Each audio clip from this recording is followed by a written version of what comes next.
강내 128강입니다. 세례에 대한 세 번째 167문답을 우리가 볼 것입니다. 성경 본문은 베드로전서 3장 8절부터 22절까지.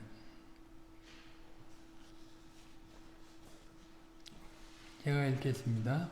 마지막으로 말하노니 너희가 다 마음을 같이하여 체휼하며 형제를 사랑하며 불쌍히 여기며 겸손하며 악을 악으로 욕을 욕으로 갚지 말고 도리어 복을 빌라. 이를 위하여 너희가 부르심을 입었으니 이는 복을 유업으로 받게 하려 하심이라. 그러므로 생명을 사랑하고 좋은 날 보기를 원하는 자는 혀를 금하여 악한 말을 그치고 그 입술로 괴유를 말하지 말고 악에서 떠나 선을 행하고 화평을 구하여 이를 좇으라. 주의 눈은 의인을 향하시고 그의 귀는 저의 간구에 기울이시되 주의 낮은 악행하는 자들을 향하시느니라 하였느니라. 또 너희가 열심으로 선을 행하면 누가 너희를 해하리요. 그러나 의를 위하여 고난을 받으면 복이 있는 자니 저희의 두려워함을 두려워 말며 소동치 말고 너희 마음에 그리스도를 주로 삼아 거룩하게 하고 너희 속에 있는 소망에 관한 이유를 묻는 자에게는 대답할 것을 항상 예비하되 온유와 두려움으로 하고 선한 양심을 가지라. 이는 그리스도 안에 있는 너희의 선행을 욕하는 자들로 그 비방하는 일에 부끄러움을 당하게 하려 함이라. 선을 행함으로 고난받는 것이 하나님의 뜻일진데 악을 행함으로 고난받는 것보다 나으니라. 그리스도께서도 한 번 죄를 위하여 죽으사 의인으로서 불의한 자를 대신하셨으니 이는 우리를 하나님 앞으로 인도하려 하심이라. 육체로는 죽임을 당하시고 영으로는 살리심을 받으셨으니 저가 또한 영으로 옥에 있는 영들에게 전파하시니라. 그들은 전에 노아의 날 방주 예비할 동안 하나님이 오래 참고 기다리실 때에 순종치 아니하던 자들이라. 방주에서 물로 말미암아 구원을 얻은 자가 몇 명뿐이니 겨우 8명이라. 물은 예수 그리스도의 부활하심으로 말미암아 이제 너희를 구원하는 편이 곧 세례라. 육체의 더러운 것을 제하여 버림이 아니요 오직 선한 양심이 하나님을 향하여 찾아가는 것이라. 저는 하늘에 오르사 하나님 우편에 계시니 천사들과 권세들과 능력들이 저에게 순복하느니라.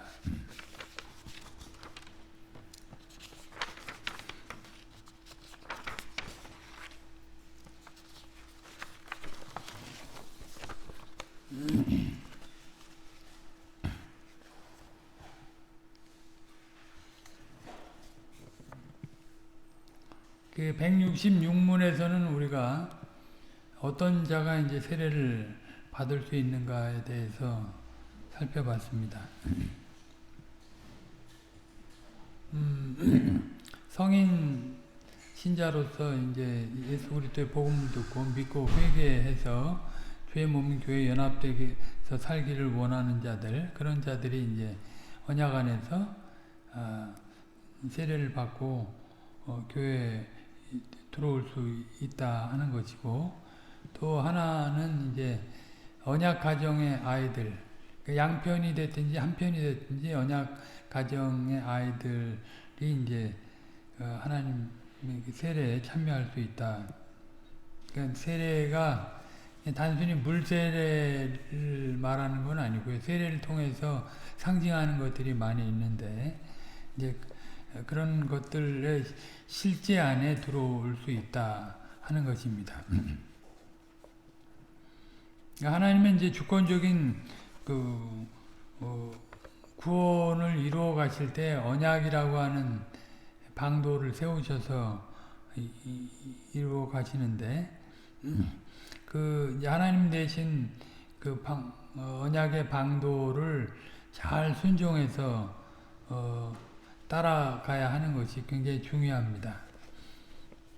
할례나 세례도 다 마찬가지인데, 할례를 받았다고 다 구원받는 건 아니죠.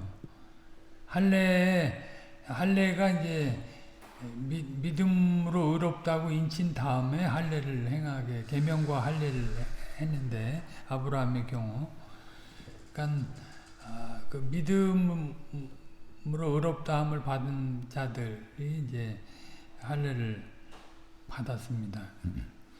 세례도 이제 성신 세례를 받은 사람이 이제 물 세례를 받는 거죠.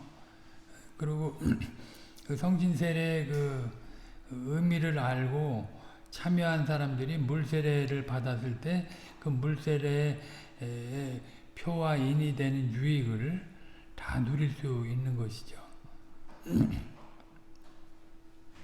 그리고 그 표와 인이 되는 유익에 대해서 우리가 계속 공부해서 아는 내용입니다. 그리스도께 접붙임 받고 죄사함을 얻고 또 중생을 해서 성신으로 중생을 해가지고 이제 그 주님이 우리에게 남겨주신 것들을 차서 이렇게 누려갈 수 있게 되는 것입니다. 이 뒤에 바로 이어서 이제 뭐 그 양자되고 부활에 이르기까지 그 유익을 누려가는데 그냥 물세례 받은 사람이 다 그걸 누려가는 건 아니에요. 물세례의 의미를 알고 그 실제 안에 자신을 다 들여가는 사람, 그런 사람이 이제 그리스도에게 접붙임 받고 이제 죄사함을 얻고 그 성신으로 중생해가지고 양자돼가지고 그리스도의 부활에까지 이르게 되는 거지. 그 계속적으로 그걸 실효성 있게 누려가야지. 과거에 한번 내가 세례를 받았으니까 구원은 따놓은 당상이다. 이렇게 생각하면 크게 오버하는 거죠. 그 세례를 받은 게 이제 새 사람으로서 거듭나게 되는 것이고 교회의 한 분자가 되는 것이기도 하고 하나님 나라 백성이 되는 것이기도 하지 않습니까?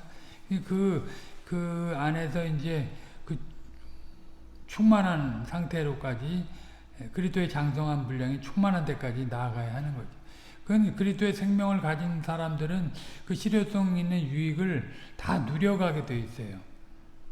이제 거짓된 자들은 껍데기만 쥐고 이스라엘처럼 그 구약의 이스라엘 망했던 것처럼 그렇게 껍데기만 쥐고 이제 구원을 받았다 그러고 천국 백성이라고 스스로 생각하는데 불법을 행하는 사람이 되는 거죠. 그렇게 되면 그런 사람들은 주님이 언약의 규정으로 내준 것들을 따르지 않았기 때문에 결국은 그 따른다고 하는 것은 간복해서 은혜에 간복해서 따르는 거죠. 구원의 은혜에 간복해서 따르는 건데 그걸 따라가지고 내가 공로를 삼아서 구원을 누려가는 건 아니고요.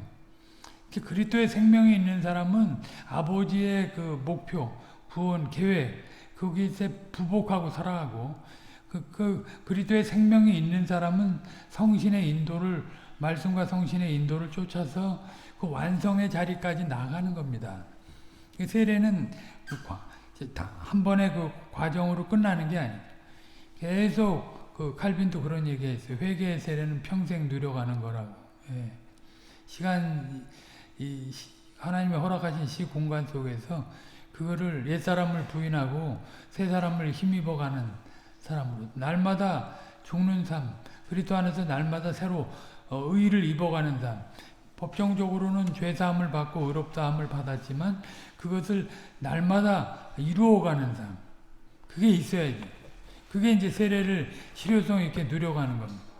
그게 사실 이전에 모세 시대 때, 아브라함 시대 때도 뭐 있었지만 군주권 언약이라는 게 그겁니다. 언약의 규정으로서 내가 너희들을 어떻게 해서 어떤 상태에서 구원해냈다. 그러니까 너희들은 이제 구원받은 자들로서 어떤 삶을 살아야 된다. 그것을 따를 때는 축복이고 따르지 않을 때는 저주가 있다. 그걸 기록해라. 그런 게 이제 군주권 언약이에요. 종주권 언약이라고 하기도 하고. 근데 그게 주권적인 하나님의 은혜 언약으로 우리에게 거저 온 거잖아요. 은혜 언약으로. 그러니까 그거를 누구 눈치 보고 내가 하고 말고 하는 게 아니에요. 내가 생명이 있으면 자원해서 자발적으로 하는 겁니다. 교회 한 분자라면 교회 일을 자원해서 자발적으로 하는 거지 간 거는 불구경하듯이 물구경하듯이 그렇게 신앙생활 하는 게 아닙니다. 한 공동체로서의 삶이라는 게 그런 것이에요. 개인으로 구원받는데 교회가 없는 개인 구원은 없는 거예요. 교회를 떠나서는 구원이 없다고 칼빈이나 어거스틴 뭐 다 말하지 않았습니까?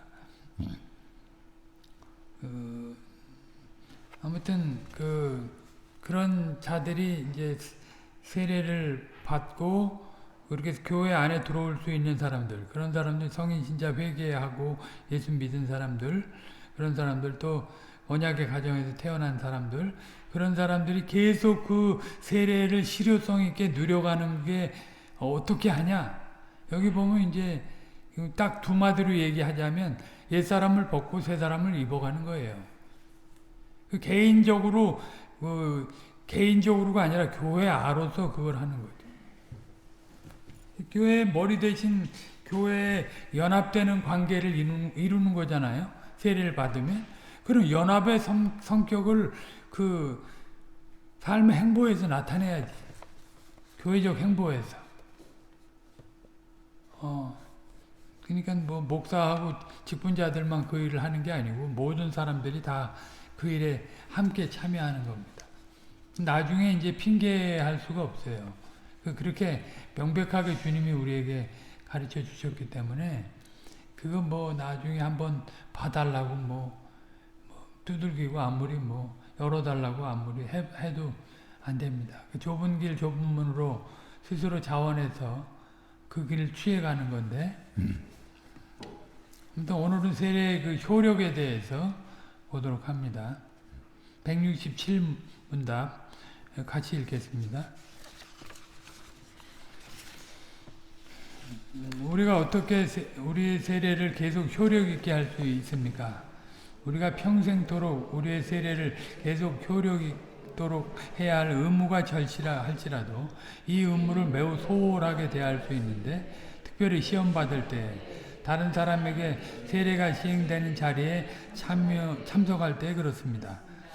우리가 우리의 세례를 계속 효력 있게 하려면 세례의 본질과 그리스도께서 세례를 제정하신 목적과 세례를 통하여 주시고 인치시는 특권과 유익들과 세례 받을 때 우리가 행한 엄숙한 맹세를 진지함과 감사함으로 살펴야 하고 우리의 죄악되고 더러운 것과 우리가 세례의 은혜와 우리의 서약들에 미치지 못하고 거기에 거슬러 행한 것 때문에 겸비해야 하고 죄사함과 이 성례로 우리에게 인치신 다른 모든 은혜에 대한 확신에서 계속 자라야 하고 죄를 죽이고 은혜를 살리기 위하여 우리가 세례로 연합된 그리스도의 죽으심과 부활로부터 힘을 얻어야 하고 세례로 자기 이름을 그리스도에게 바친 자들답게 믿음으로 살고 거룩함과 의 가운데 살며 성신으로 한 몸에 속하도록 세례 받은 것 같이 형제 사랑 가운데 행하기를 힘써야 합니다.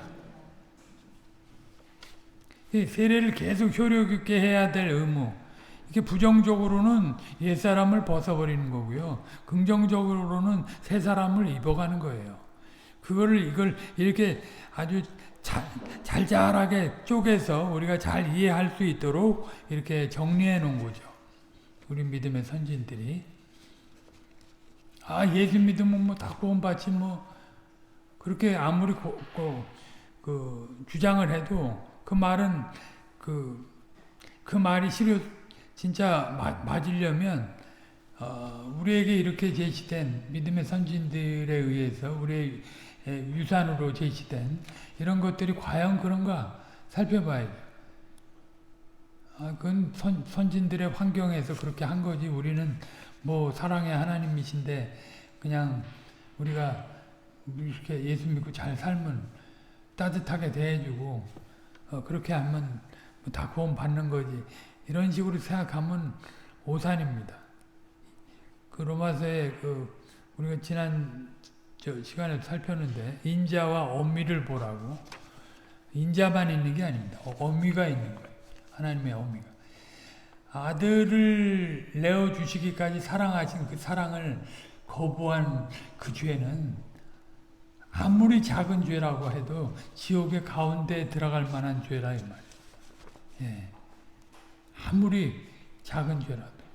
그러니까 우리가 얼마나 깨어서 민감하게 경성하면서 살아야 되는가.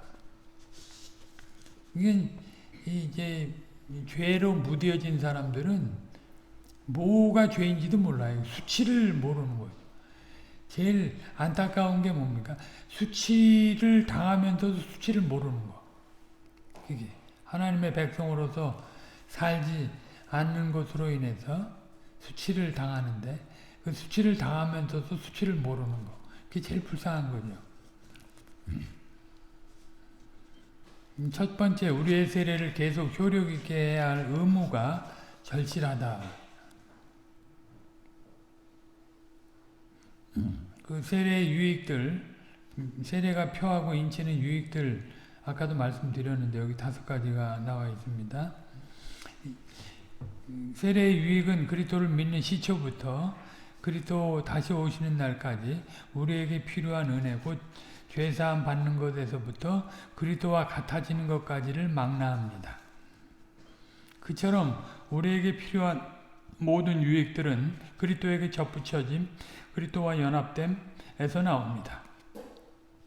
우리의 모든 유익은 하나님의 자녀되는 것으로 요약될 수 있습니다. 그러므로 우리가 거룩한 교회로서 서고 신자답게 사는 일은 결국 세례를 계속 효력 있게 하는 일이라고 할 수 있습니다. 거룩한 교회로 존재하고 신자로서 사는 것이 우리에게 전부인데 그렇다면 그런 만큼 세례를 계속 효력 있게 하는 일이 우리에게 절실합니다. 우리가 믿음으로 인생길을 걷는 것은 세례를 효력 있게 하는 것이라고도 표현할 수 있을 것입니다. 치열하게 살아가는 거죠. 육신과 세상과 사단이 계속 우리를 공격하고 우리를 넘어뜨리려 하기 때문에 우리가 승리하는 삶을 살려면 늘 그 세례를 효력 있게 하는 삶을 살아가야 하는 거죠. 바꿔 표현하면 우리가 믿음의 길을 걷는 것은 하나님께서 베푸신 사실 위에서 이루어지는 겁니다.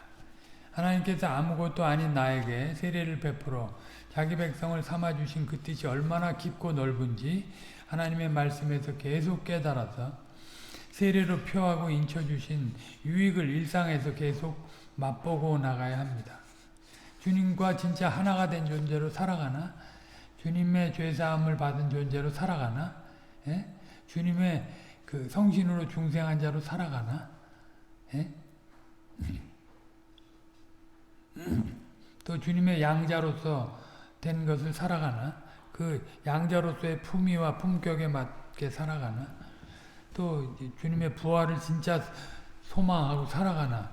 뭐든지 말든지 뭐 그냥 내 현세적인 유익이나 찾고 살아가는 거 아닌가 잘 살펴야 하는 거죠.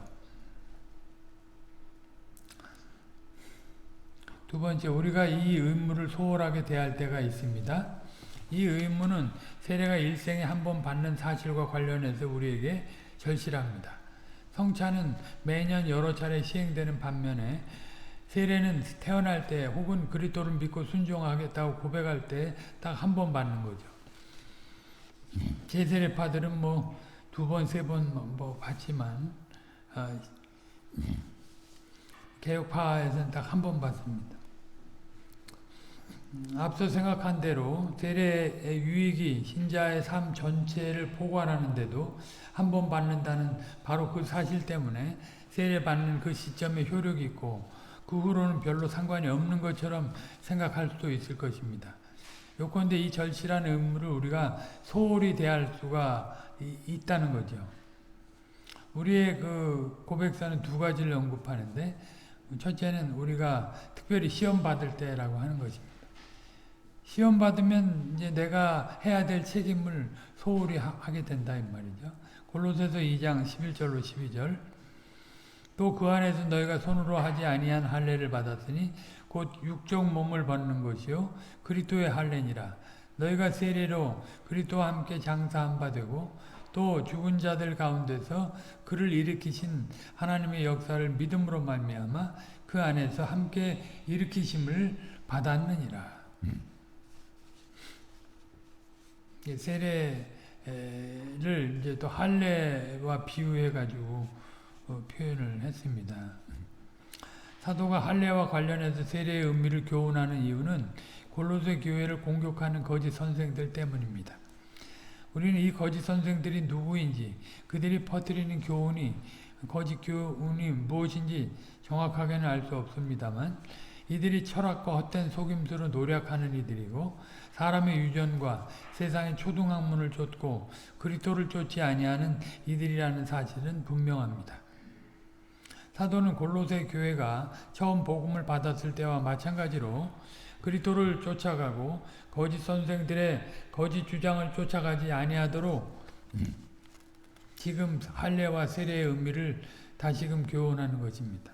할례를 언급한 것도 아마 거짓 선생들의 주장이 할례와 연결되어 있기 때문에 그렇습니다만 어떻게 연결되는지 정확하게 나와 있지는 않습니다. 아무튼지 거짓 선생이 교회를 시험하는 때 사도는 세례의 본의를 교훈하여 그 시험을 이기도록 하는 것입니다. 바꾸어 말씀드리자면 시험 받을 때 자칫 세례를 효력 있게 쓰지 못할 수가 있겠습니다. 시험을 받을 때에도 주님의 걷답게 서나가겠다는 세례의 서약이 약하게 될 것입니다. 앞서도 말씀드렸습니다만 그런 시험 안에 있을 때 하나님께서 오직 거룩한 사랑으로 아무것도 아닌 나를 하나님의 백성으로 삼아주신 그 자비로움을 바라보고 하나님께서 친히 베풀어 주신 그 약속을 기억하고 그 약속을 분명히 이루시는 그 신실하심을 의지해야 합니다.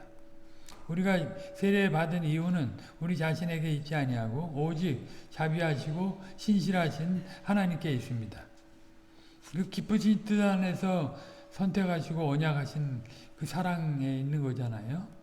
그 이유를 우리 자신에게서 찾으려고 하면 만일 찾았다 하고 생각하더라도 그것은 신자로 사는 길에 방해가 될 것이고 그렇게 해서 찾지 못하면 절망과 낙담에 떨어지고 말 것입니다. 참된 해답과 소망은 우리가 세례받은 이유는 오직 하나님의 자비하심과 신실하심에 있음을 깨닫는 그것입니다.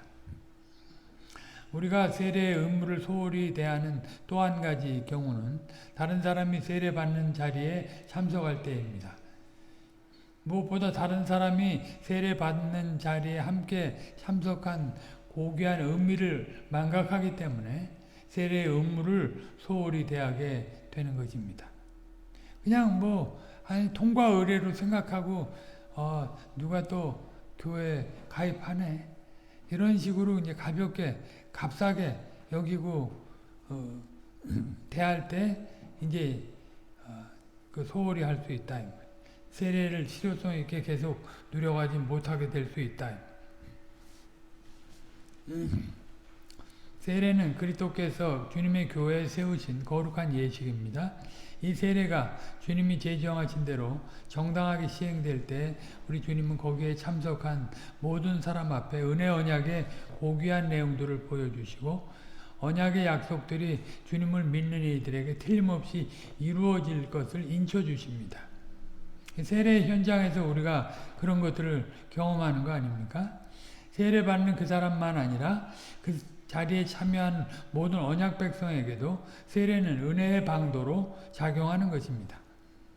게다가 세례 받은 사람이 엄숙히 그리스도의 교회에 속하도록 허락을 받게 되는데 이 일은 세례받은 개인에게만 아니라 함께 그리스도의 교회에 속한 모두에게 실로 뜻깊은 그런 사실이 아닐 수가 없습니다.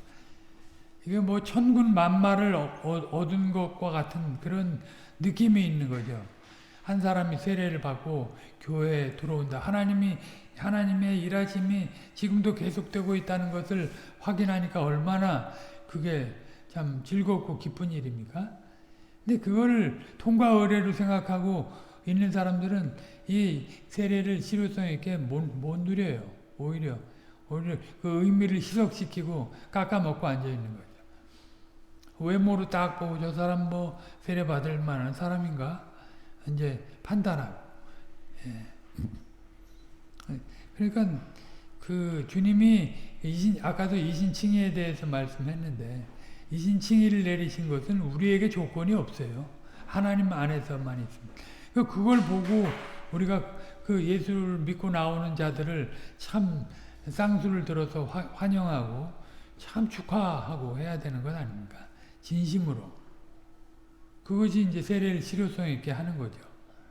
계속하게 하는 거죠.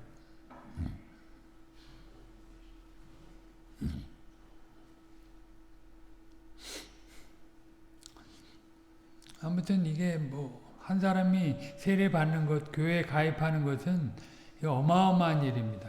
천지 개벽하는 것보다 더 큰 일입니다.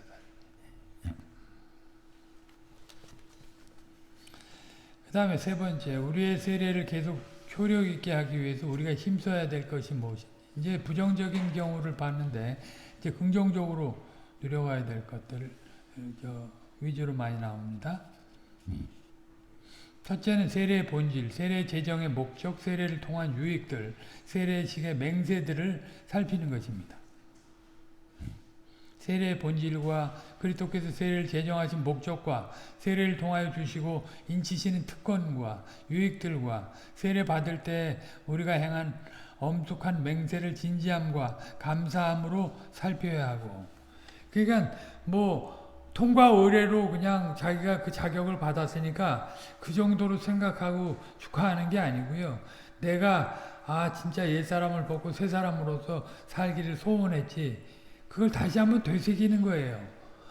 이제 나를 위해서 살지 않고 하나님을 위해서 살고 이웃을 위해서 살아야 되지, 다시 한번 각성을 해서 살펴보는 거죠. 이게 세례식의 맹세를 살피는 것 아닙니까? 다른 세신자가 그렇게 맹세를 할 때 우리는 그걸 옆에서 같이 동일한 마음으로 그걸 다시 되뇌이는 거죠. 첫 번째 항목은 우리가 지금까지 성례와 특별히 세례와 관련해서 배운 주제들을 요약하고 있습니다. 세례의 중요한 교훈들을 살피지 아니하고서는 세례의 효력을 누리지 못할 것입니다. 베드로전서 3장 21절, 물은 예수 그리스도의 부활하심으로 말미암아 이제 너희를 구원하는 편이 곧 세례라. 육체의 더러운 것을 제하여 버림이 아니요 오직 선한 양심이 하나님을 향하여 찾아가는 것이라. 이게 사람에게는 그 의롭다고 선언이 돼 있지 그 사람이 의가 주입되어 있는 게 아니에요. 그 불의가 다 없어지고 의가 주입되어 있는 게 아니고 그 불의한 요소는 그냥 갖고 있지만 하나님이 의롭다고 선언하시고 끌고 가시는 거예요.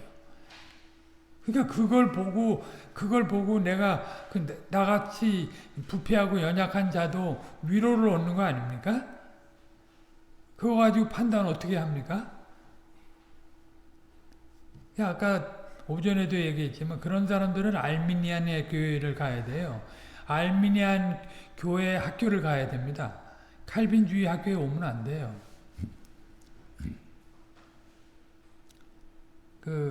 늘 다른 사람의 죄를 보면 내 죄를 생각하고 다른 사람의 의를 생각하면 그리스도를 생각하는, 이게 아주 시험에 들지 않고 세례를 실효성 있게 누려가는 그 실제 내용이 되는 거지. 다른 사람의 죄는 다 파내고 자기 죄는 싹 가리고 자기는 아주 자기에게는 관대하고 남한테는 아주 그냥 현미경으로 들여다보듯 봐가면서 정죄하고. 요즘 제가 그런 일들을 많이 보고 있는데 그렇습니다. 그런 거 주의해야 돼. 뭐 우리 정치적으로도 지금 그런 것들을 우리가 많이 지금 보고 있는 현실입니다.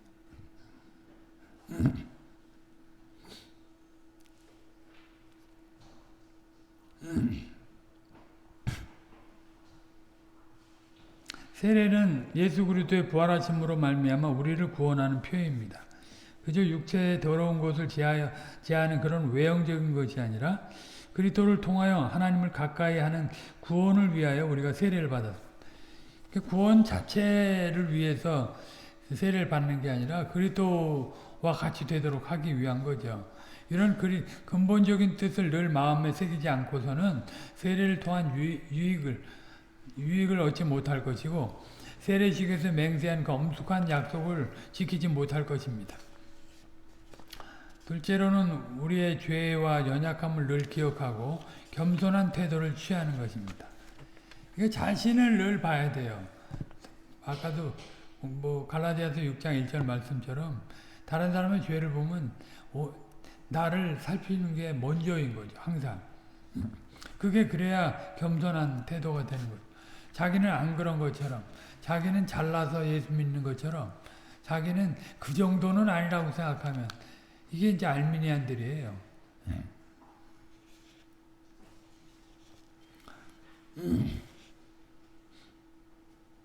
우리의 죄악되고 더러운 것과 우리가 세례의 은혜와 우리의 서약들에 미치지 못하고 거기에 거슬러 행한 것 때문에 겸비해야 하고, 그러니까 다른 사람의 약점을 잘 보는 사람들은 그걸 가지고 무슨 대단히 은사가 있는 걸로 생각하면 안 되고요. 그걸 자신을 향하게 해야 됩니다. 내가 전파한 그 복음으로 내가 버림이 되면 안 되지 않습니까? 우리가 세례를 받은 것은 우리가 본질적으로 무슨 의로운 것이나 선한 것이 있어서도 아니고 더욱이 다른 사람보다 나은 것이 조금이라도 있어서도 아닙니다. 우리는 죄악되고 더러운 존재입니다. 이사야서 64장 6절에 보면 대저 우리는 다 부정한 자 같아서 우리의 의는 다 더러운 옷 같으며 우리는 다 쇠폐함이 잎사귀 같으므로 우리의 죄악이 바람같이 우리를 몰아가나이다. 바울이 내가 사도보다 작은 자, 성도보다 작은 자 말한 것은 꾸며서 한 말이 아니에요. 하나님 앞에서 자기 죄를 보면 그렇게 말할 수밖에 없어요. 자기 죄를 안 보니까 남의 죄만 보고 앉아 있으니까 자기 마음을 높이는 거죠. 항상 마음이 높아요. 그리고 자기가 주장해서 할 수 있는 것처럼 생각해요. 자기가 그러면 그리스도의 머리가 되려고 하는 거죠. 참 악한 겁니다. 바로 이런 더러운 존재라고 하는 근본적인 사실 때문에 물로 씻는 것으로서 하나님의 은혜를 표하고 인치신 것입니다.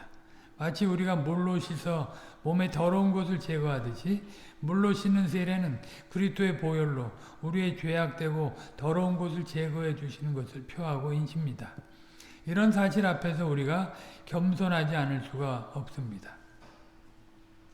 주님이 그렇게 선언을 해 주시는 거니까 내가 그걸 믿음으로 참 나 여전히 불의하고 참 죄인된 존재이지만 주님의 긍휼을 바라고 갈 수밖에 없다. 주님 앞에 겸비한 마음으로 가는 거지. 일부러 겸손하는 거하고는 완전히 차원이 다른 겁니다. 참된 겸손이죠. 이렇게. 우리가 세례받은 사실 앞에서 조금이라도 자기를 자랑할 수가 없습니다. 더욱이 우리는 세례를 통하여 주시는 은혜와 세례 받을 때 서약한 것을 미치지 못하고 거기에 거슬러 행하기 때문에 겸손하지 않을 수가 없습니다. 우리가 하나님의 은혜로 행하는 일에도 우리의 부족함이 거기 틀림없이 들어있지 않습니까? 이 사실만으로도 우리는 하나님 앞에서 겸손하지 않을 수 없습니다만 더욱이 우리가 하나님의 은혜로 거슬러 행하기도 하므로 더더욱 하나님 앞에 겸손하지 않을 수가 없습니다. 아까도 말씀드렸죠. 고린도전서 4장 7절. 누가 너를 구별을 하였느냐? 내게 있는 것 중에 받지 아니한 것이 무엇이뇨? 내가 받았은지 어찌하여 받지 아니한 것 같이 자랑하느냐? 자기가 좀 다른 사람보다 나은 거를 항상 자랑하려고 하는 게 인간의 부패함인데 그것 때문에 바울파, 게바파, 아볼로파, 그리스도파가 나오는 건데 너희들 받지 않은 게 뭐냐? 이게 저들을 제어할 수 있는 유일한 브레이크 장치예요. 다 받은 거죠. 근데 왜 자랑하냐? 안 받은 것처럼. 그러니까 우리는 죄를 지적해도 그 자신을 생각하면서 죄를 지적하는 겁니다. 죄를 지적해도. 그게 하나님이 죄를 싫어하시기 때문에.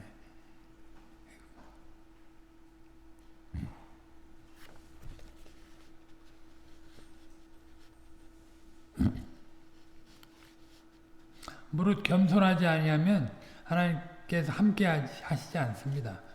하나님께서 함께 하시지 않으면 온 세상을 얻은들 무슨 소용이 있겠어요?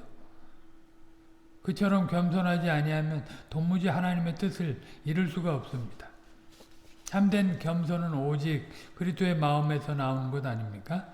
빌립보서 2장 5절로 8절 너희 안에 이 마음을 품으라 곧 그리스도 예수의 마음이니 그는 근본 하나님의 본체시나 하나님과 동등됨을 취할 것으로 여기지 아니하시고 오히려 자기를 비워 종의 형체를 가져 사람들과 같이 되었고 사람의 모양으로 나타나셨으며 자기를 낮추시고 죽기까지 복종하셨더니 곧 십자가에 죽으심이라. 주님은 의인으로서 죄인을 위해서 그렇게 자기를 비워 종의 형체를 가지셨어요. 우리는 죄인이기 때문에 그 죄인이 죄인을 위해서 하는 거 가지고 생색을 낼 수가 없어요.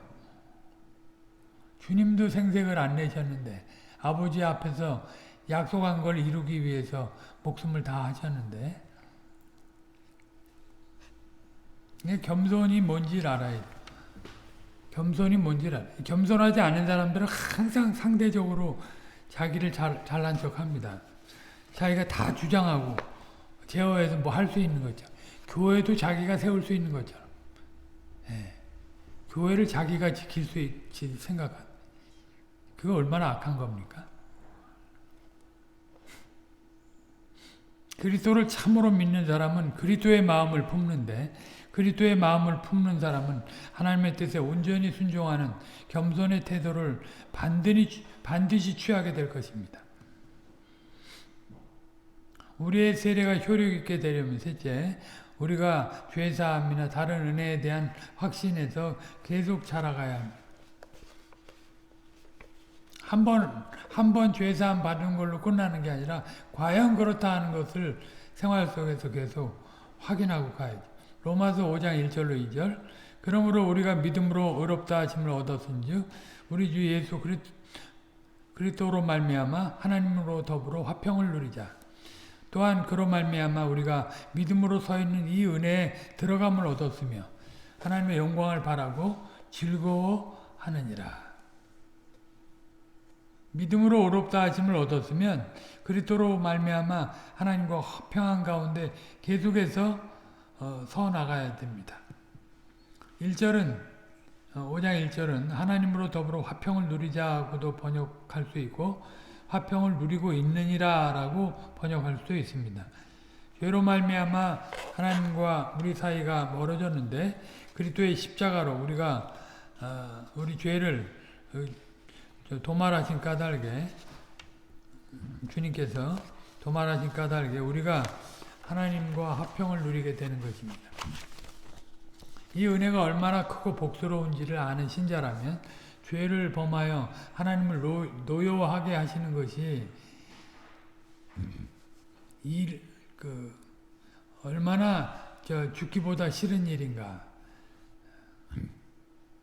그걸 알아야 됩니다. 그래야 하나님께 더 가까이 가는 거죠.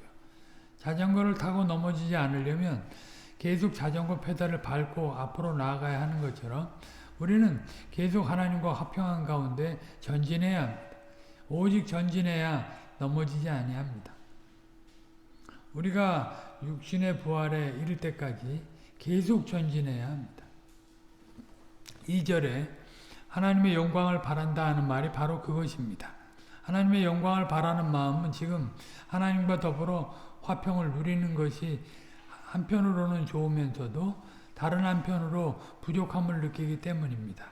뜨거운 광야를 헤매던 여행객이 빗물에 패인 작은 웅덩이 물을 마시고 타는 갈증을 풀어서 참으로 즐거워합니다만 어서 고향으로 돌아가서 깨끗한 시냇물을 원없이 마시기를 바라는 것과 비슷할지 모르겠습니다.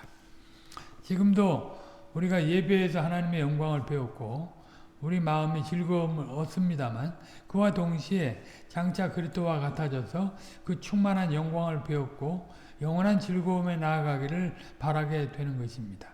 이런 심정이 있을 때 우리는 세례의 유익을 더욱 풍성하게 받아갈 수 있을 것입니다.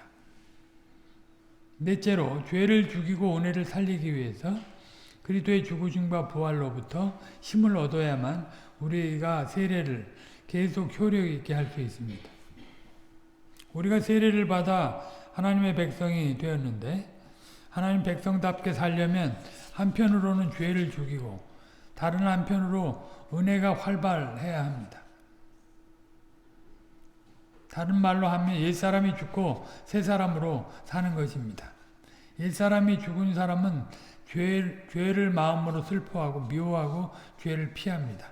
그처럼 새사람으로 사는 신자는 그리스도로 말미암아 하나님을 즐거워하고 하나님의 뜻을 쫓아 살기를 원합니다. 이런 삶을 살려면 오직 그리스도의 죽으심과 부활로부터 힘을 얻어야 합니다. 우리 스스로는 죄를 이길 수가 없습니다. 죄를 이길 힘은 오직 그리스도로부터 옵니다. 그처럼 우리가 새 사람으로 사는 길은 그리스도의 생명을 받는 데에 있습니다. 우리가 그리스도의 생명을 살아내는 것이 새 사람으로 사는 것입니다. 이게 새 생명으로 살아내는 것, 그리스도의 품위와 품격을 나타내는 것, 그리스도의 인격과 사역을 나타내는 거죠. 그냥 머릿속으로만 이론으로 갖고 있는 게 아니라 실제 삶을 그렇게 살아가는 겁니다. 이것이 세례를 통하여 우리가 누리는 가장 중요한 유익 가운데 하나가 되는 거예요. 이거 예수 믿기 전에는 아무리 내가 새 사람으로 살려고 해도 못 살 형편에 있었잖아요. 근데 이제는 새 사람으로 살 수 있는 구조가 됐고 능력이 부여됐다. 그러면 살아야지. 살아내는 게 중요하죠. 맺은말 형제사랑 가운데 하나가 되는 것입니다. 마지막으로 세례가 효력 있게 되려면 우리는 거룩한 사랑으로 하나가 되어야 합니다. 여기에는 무슨 인간적인 사랑, 육신적인 사랑,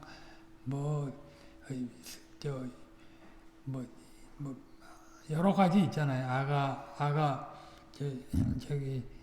필레오의 사랑이라든가 그런 것 아닌 거죠. 에로스의 사랑이라든가 이런 것들 다 뛰어넘는 거죠.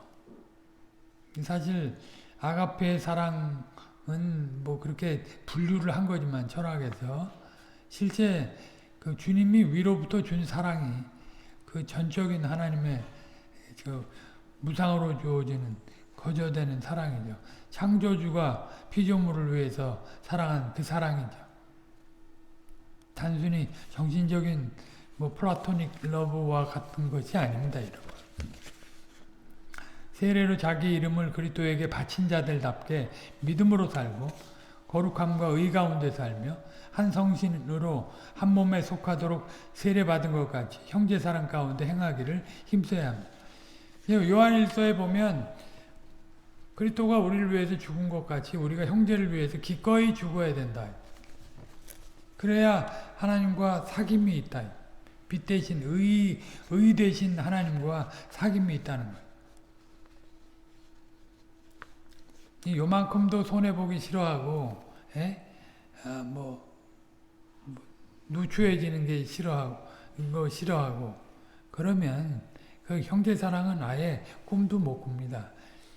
세상 사람들도 그 한시적인 사랑을 하기 위해서 자기를 희생하고 헌신하고 시간도 드리고 물질도 드리는데 하나님의 백성이 시간, 물질, 정력, 그 다음에 명예 이런 걸 다 드릴 생각도 안 하고 있으면 그게 무슨 사랑입니까? 우리는 세례받을 때 그리스도의 것으로 되었음을 공적으로 서약했습니다. 그렇다면 우리는 마땅히 그리스도의 몸으로서 존재하고 그리스도의 지체로 삶으로써 그 서약을 이루어야 합니다. 말로만 서약하고 끝나는 게 아니고요. 세례를 통하여 주시는 모든 유익은 바로 우리가 그리스도의 몸으로서 존재하고 그 지체로 살아가는 데에 있습니다. 혼자 외떨어진 사람들은 그 교회와 상관이 없는 사람이에요. 예. 교회에 공적으로 공예배에 참석한 사람이 공예배가 뭔지, 개인의 경건이 뭔지, 궁극적인 목표가 뭔지 이런 걸 잘 알아야죠. 세례 본의가 삼위 하나님과 연합되는 것에 있다는 고백은 곧 우리가 그리스도의 몸답게 그리스도를 드러내고 그 지체로서 그 영광을 나타냈는데 그리스도를 드러내야 돼. 그리스도를. 나를 드러내는 게 아니라 내 명예, 내 이름, 내 영광, 나 잘남. 그러니까 나 잘난 사람들은 결국 하나님 앞에 나 무식해라고 하는 거하고 똑같아요. 예. 이것이 우리가 믿음으로 사는 것이고 거룩함과 의 가운데 사는 것입니다. 믿음으로 사는 것은 나를 사랑하사 자기 몸을 버리신 하나님의 아들을 믿는 믿음으로 사는 것인데 그것은 그리스도께서 성신으로 내 안에 계셔서 신이 나를 통하여 그리스도의 어떠하심과 사랑을 드러내시는 것입니다. 성신이 있으면 그 사람한테 그리스도가 드러나게 돼 있어요. 성신의 인도를 받는다. 그 성신을 소멸하고 성신을 근심케 하고 그러니까 그리스도가 안 드러나는 거예요. 항상 자기 십자가를 안 지고 자기 부인을 하지 않고 그러니까 성신이 역사할 수가 없죠. 자기라는 게 항상 버티고 있어요.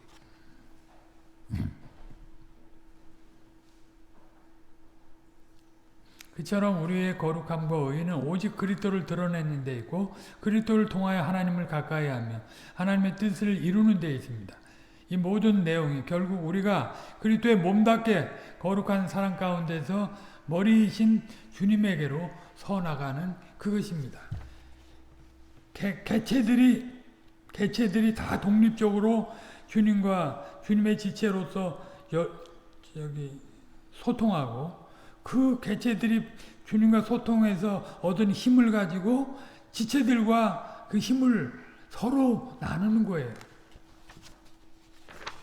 누가 교회에 무슨 일이 있으면 서로 그 함께 뭐 발가락 어디 하나 아파도 다 온몸이 다 신경 쓰는 거 아닙니까 거기? 내가 한 몸이면 신경을 쓰는 거지. 한 몸이 아니면 남의 몸 같으면 신경 쓸 일도 없죠. 남의 몸이라고 생각하니까 신경 안 쓰는 거죠. 결국은. 네. 기도하겠습니다. 거룩하신 아버지 하나님, 오늘은 그 세례를 계속 실효성 있게 누려가는 것이 어떤 것인지 헤아려 보았사옵나이다. 그게 압축하자면 옛사람을 벗고 새사람을 힘입어 가는 것이온데 주님께서 옛사람을 벗고 새사람을 힘입어 가는 그 은혜의 방도가 무엇인지 분명하게 본을 보이시고 또 법정적인 그런 만족도 다 이룩해 놓으셨사옵나이다. 저희들이 믿음으로 그 안에서 그리스도의 지체로 살아가는데 저희들이 살아가면서 계속 그리스도를 나타내게 하시고 또 그리스도의 충만한 상태로 전진해 나가게 하옵소서. 저희들 대강 적당히 얼마든지 주의 백성으로 살 수 있는 것처럼 착각하고 시험적 상태에 들어가는 그런 어리석은 자들이 되지 않게 하시고 하나님의 허락하신 시공간 속에서 진실로 주님과 소통하는 흔적을 그 은혜로운 행보 가운데 구체적으로 드러내고 나아갈 수 있게 하옵소서.